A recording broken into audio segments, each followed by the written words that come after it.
Hi guys, welcome back. I am Vivek Singhal from tradingwithvivek.com।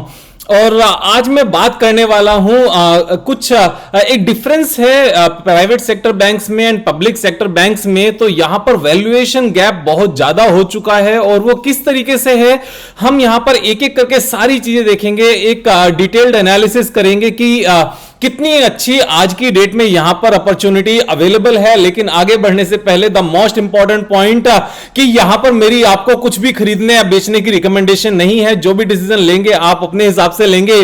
और अगर channel को subscribe नहीं किया तो सब्सक्राइब कर लेंगे, क्योंकि ठीक 5 बजे डेली एक नई वीडियो लेकर मैं आता हूं, जिससे हम अपने ट्रेडिंग और इन्वेस्टिंग स्किल्स को शार्प कर सकें, कुछ नया सीख सकें। तो ये एक एजुकेशनल वीडियो है।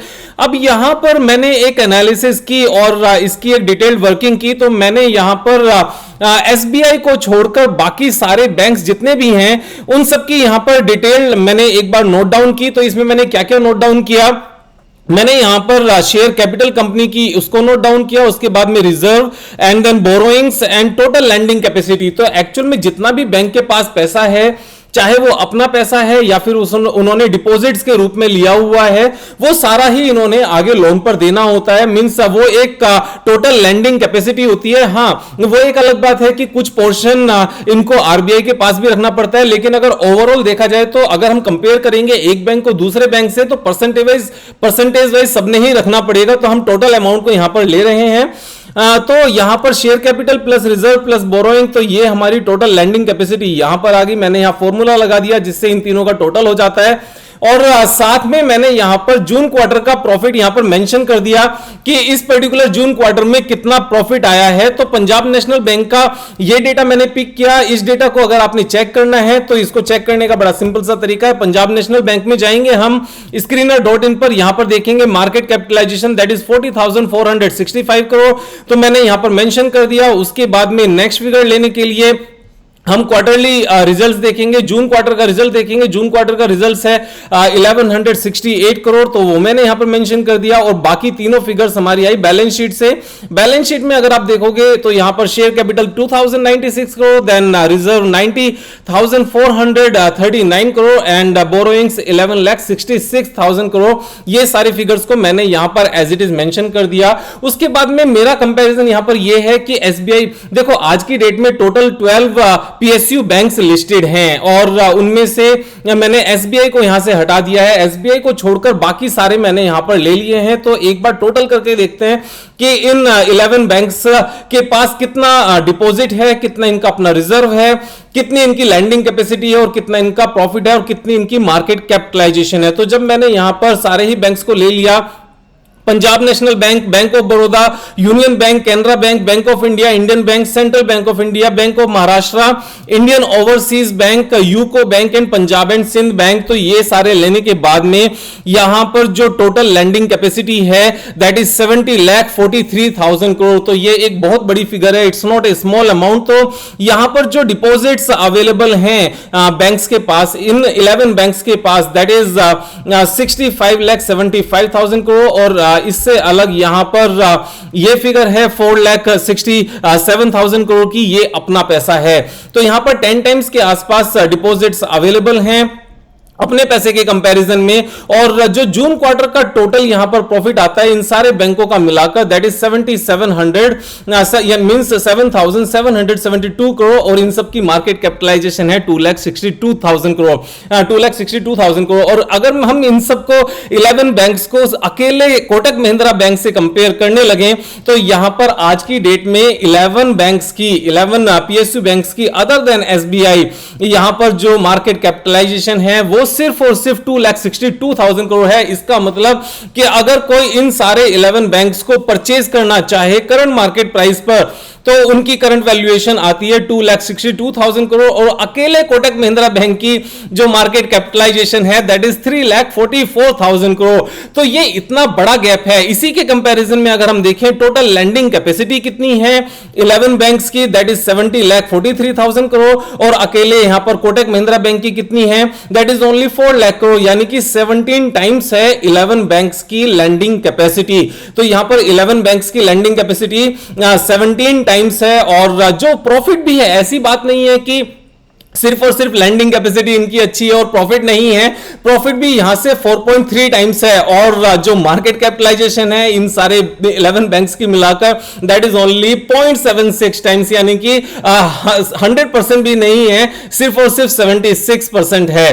तो ये एक इतना बड़ा वैल्यूएशन का गैप है। और एक और बहुत इंपॉर्टेंट पॉइंट क्या है कि अभी जितने भी ये सरकारी बैंक हैं इनके पास उतना प्रॉफिट नहीं आ रहा है। आने वाले टाइम में जितना प्रॉफिट ये प्राइवेट सेक्टर बैंक्स लेकर आते हैं हो सकता है कि ऑलमोस्ट उतना ही इनका भी प्रॉफिट आने लगे। मैं कहता हूं अगर उतना नहीं भी आया, अगर 50% भी आया लैंडिंग कैपेसिटी के कंपैरिजन में, तो यहां पर ये बहुत बड़ी फिगर निकल कर आती है। ये कितना बैठता है उस सेंस में, अगर उसको हाफ भी माना जाए तो अगर यहां पर आज की डेट में कोटक महिंद्रा बैंक का जो रेशियो है, जो परसेंटेज है प्रॉफिट की, अगर उसको लैंडिंग कैपेसिटी से यहां पर परसेंटेज निकाला जाए तो ये हमारी निकल कर आती है 0.44%, यानी कि जो प्रॉफिट है दैट इज 0.44%।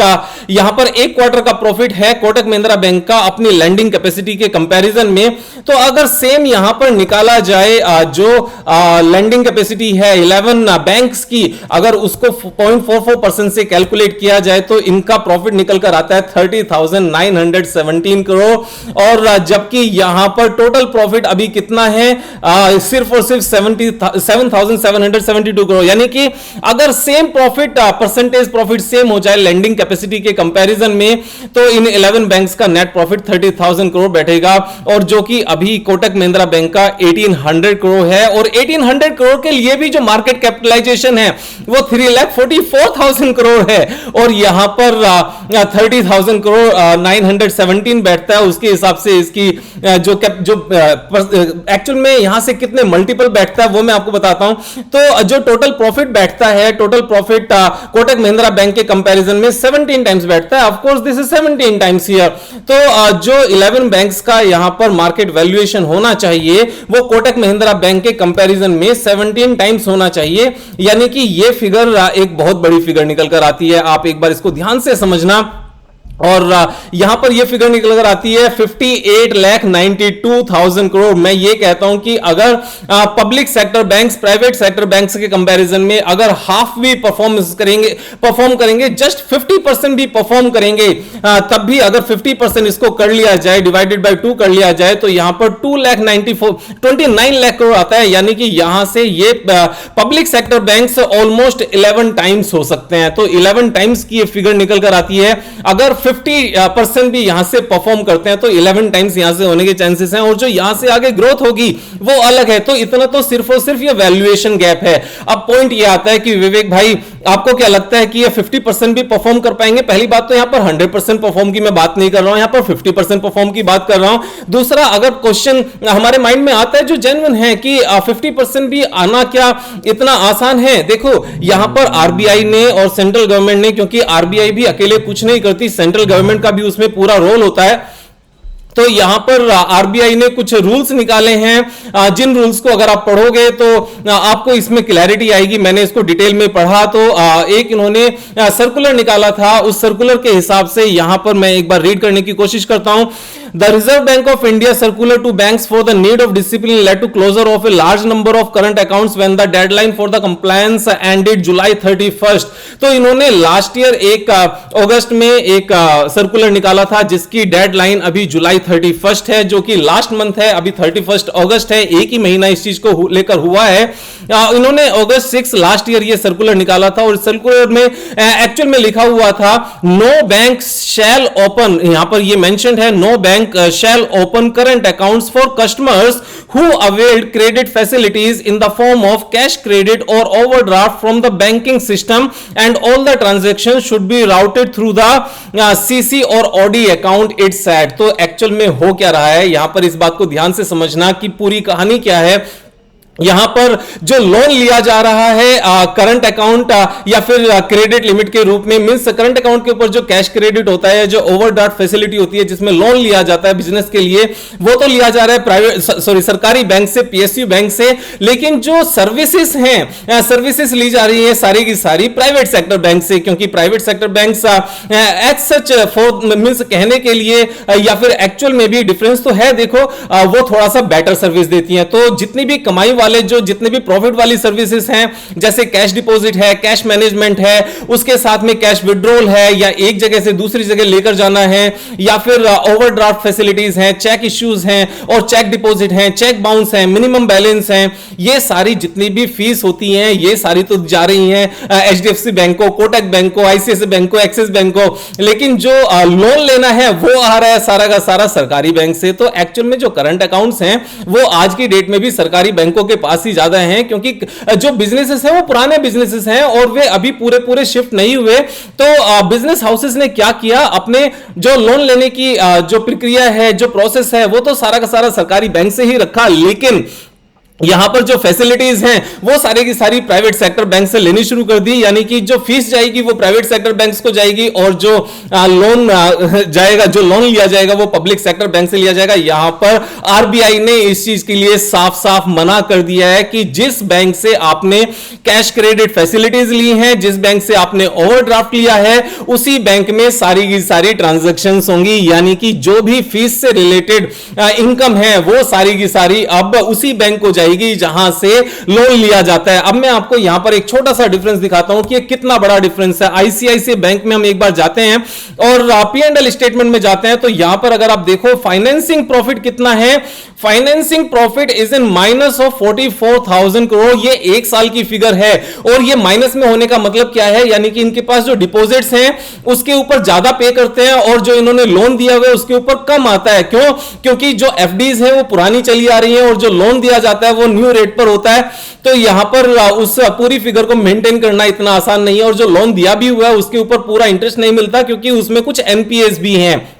और जो इनकम है वो कहां से आ रही है, आप ये देखो अदर इनकम इज 72,000 करोड़, यानी कि इसमें वो सारी फीस आती हैं जो इंटरेस्ट का डिफरेंस नहीं है। देखो बैंक का बिजनेस क्या है, एक बार छोटा ध्यान से समझो इस बात को। बैंक का बिजनेस है 5% पर फिक्स डिपॉजिट के रूप में पैसा लेना एंड 6.9% पर होम लोन के रूप में पैसा वापस देना। ये एक सिंपल सा एग्जांपल है।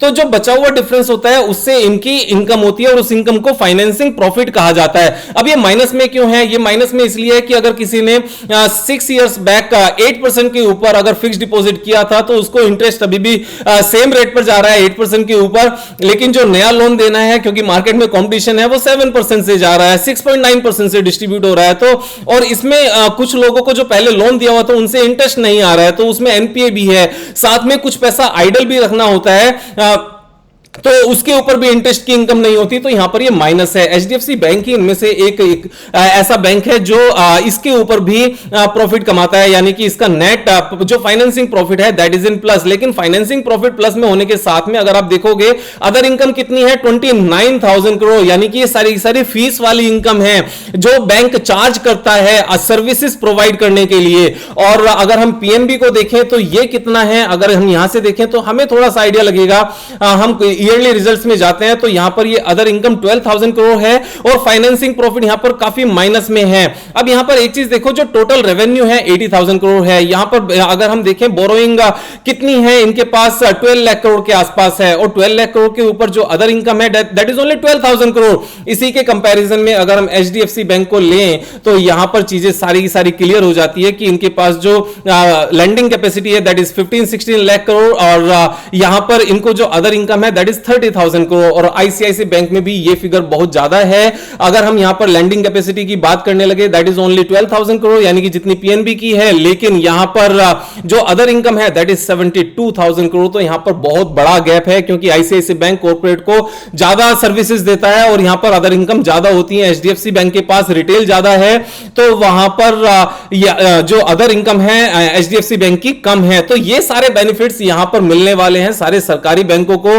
और जो इतना बड़ा गैप है ये गैप बहुत ज्यादा मेंटेन नहीं रहता। अगर यहां पर देखो ये काम होना भी शुरू हो गया है। 6 अगस्त 2020 को यहां पर RBI asked bank not to open current accounts for customers और यहां पर businesses face temporary disruption as banks freeze current accounts. और ये 30 जुलाई 2021 की न्यूज है, ये रिसेंट न्यूज है। Small business hit as bank freeze current accounts. तो ये करंट अकाउंट्स फ्रीज होने शुरू हो गए हैं प्राइवेट सेक्टर बैंक्स में। अब ऐसा नहीं है कि यहां पर प्राइवेट सेक्टर बैंक्स ऊपर नहीं जाएंगे, प्राइवेट सेक्टर बैंक्स भी ऊपर जाएंगे, जो नया मार्केट शेयर आएगा वो ऑफ कोर्स वो कैप्चर करेंगे, लेकिन जो यहां पर कस्टमर सरकारी बैंकों का है वो सरकारी बैंकों से ही सर्विस लेगा और वहीं से उसको सारी इनकम भी उनको देनी पड़ेगी। अब क्वेश्चन ये आता है विवेक भाई, ये सारे के सारे लोग प्राइवेट सेक्टर बैंक्स में स्विच भी तो हो सकते हैं। देखो इतना बड़ा मर्जर होना मींस इतना बड़ा ट्रांसफर होना एक जगह से दूसरी जगह पे इतना आसान नहीं होता। और वैसे भी अगर किसी ने 50,000 करोड़ का, चलो ये तो एक बहुत बड़ी फिगर हो गई, अगर किसी ने 200 करोड़ का भी अगर लोन लिया हुआ है तो दूसरी जगह शिफ्ट कराने से पहले 50 चीजें होती हैं, पहले उसको क्लोज भी करना होता है, उसके बाद में शिफ्ट होता है। ये पर्सनल लोन नहीं है कि सीधा सीधा ट्रांसफर हो गया। और जो बड़े बैंक्स हैं वो भी करंट अकाउंट को इतनी जल्दी ट्रांसफर नहीं लेते क्योंकि वहां पर बड़ा रिस्क होता है। देखो पर्सनल लोन में तो सिंपल सा सैलरी स्लिप देखी, उसका सिबिल देखा और ट्रांसफर कर लिया, लेकिन कंपनीज के केस में ट्रांसफर करने से पहले प्रॉपर ड्यू डिलिजेंस करना होता है, जिसमें बहुत लंबा टाइम लगता है। वो इतना इजी टास्क नहीं है। अब यहां पर कुछ फिगर्स मैं आपको दिखाना चाहता हूं। आईसीआईसीआई बैंक है वो बुक वैल्यू से ऑलमोस्ट 3 टाइम्स ट्रेड कर रहा है। यहां पर अगर हम एचडीएफसी बैंक की बात करने लगे, बुक वैल्यू से ऑलमोस्ट 4 टाइम्स ट्रेड कर रहा है। यहां पर कोटक महिंद्रा बैंक की अगर बात करने लगे तो बुक वैल्यू से 4 टाइम्स ट्रेड कर रहा है। लेकिन यहीं पर अगर हम पीएनबी की बात करने लगे तो बुक वैल्यू से 1/3 पर ट्रेड कर रहा है, यानी कि 1/3 नहीं तो हाफ से भी ज्यादा, हाफ से भी कम पर ट्रेड कर रहा है। यूनियन बैंक की अगर हम बात करने लगे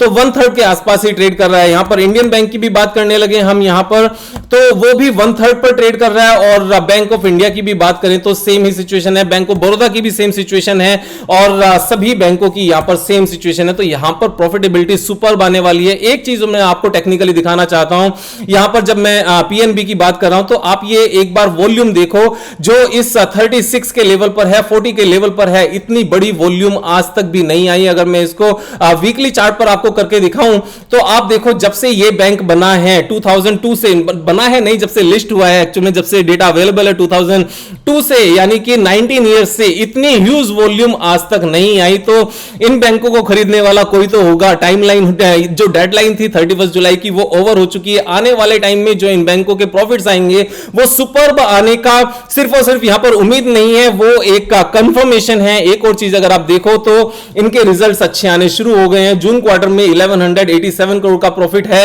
ये बैंक ऑफ बड़ौदा का है जो हाईएस्ट एवर है। अगर हम यहां पर ट्रेलिंग 12 मंथ्स की भी बात करने लगे, after a very long period of time last 12 months का नेट प्रॉफिट 3400 करोड़ है जो ज्यादा है। और पीएनबी के केस में अगर हम इनका लास्ट 12 मंथ्स का प्रॉफिट देखने लगे देन दिस इज 3000 करोड़, जो इससे पहले 2014 में इतना नेट प्रॉफिट आया था, 2015 में, उसके बाद से अभी इतना नेट प्रॉफिट आया है। सेम यूनियन बैंक की बात है और सेम ही अपने bank of India and Indian bank की बात है, कैनरा बैंक की भी सेम बात है। अब यहां पर देखो 1200 करोड़ के नेट प्रॉफिट है लास्ट 2 क्वार्टर्स के। एक साल का नेट प्रॉफिट 5000 करोड़ बैठता है एंड पूरी कंपनी यहां पर जो पूरा बैंक है that is available in 23,000 crore और ये यहां से अपसाइड पोटेंशियल नजर आता है। अब यहां पर अगर हम यूनियन बैंक की बात करने लगे तो हाईएस्ट एवर नेट प्रॉफिट है लास्ट 12 इयर्स में, तो यहां पर सुपर परफॉर्मेंस दिखनी भी शुरू हो गई है। लेकिन चार्ट पर नजर आ रहा है क्या? अभी चार्ट पर नजर नहीं आ रहा है। चार्ट पर नजर आने में एक्चुअल में आप ये देखो यहां भी हाईएस्ट एवर वॉल्यूम है